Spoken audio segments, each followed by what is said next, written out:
Yüreğimde bir ovoz bor, haligacha sende uradi. Yozilgan taqdirimiz bir-biridan uzoqlashadi. Ko'zlarimizda asrab qo'ygan o'sha ilk bahor izi. Ammo hayot hamma orzuni ko'tarmaydi, bil sevgilim. Biz sevdik, lekin yetolmadik bir-birimizga.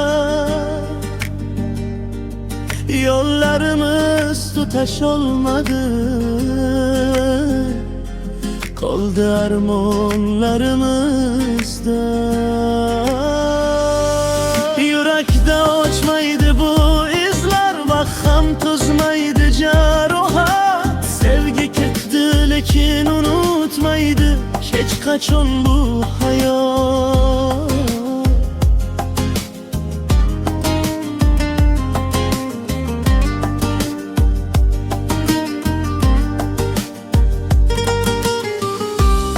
Senin ismin eshitilsin içimde darrov qaynaydi-da. O'sha jishlar, o'sha kulgu hammasi esga tushadi har safar. Kim bilsin, balki taqdir shunchaki sinov edi bizga. Ammo baribir qalbimda o'rin bo'shi qoldi sen uchun haliyam. Biz sevdik, lekin yetolmadik bir-birimizga. Yollarimiz tutasholmadi,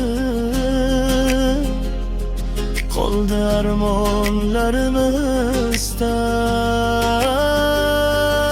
Yurakda o'chmaydi bu izlar, vaqt ham to'zmaydi jarohat. Sevgi ketdi lekin unutmaydi hech qachon bu hayot.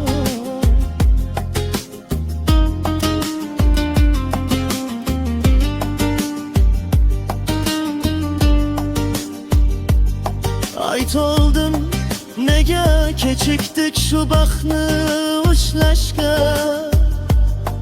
Bir qadam yetmagandi, qolgan edi atigi bir nafasga. Bugun esa bir-birimizga faqat duo qila olamiz. Lekin yurakdagi izlar bizni yana chaqiradi ortga. Senga tilagim, baxting butun bo'lsin, yo'ling yorug'. Men esa sevginni yodlarimda asrab qo'yaman oxirigacha. Bizning sevgi tugamagan, faqat qovusholmagan bir hikoya. Bu dunyoda eng achchiq, eng chiroyli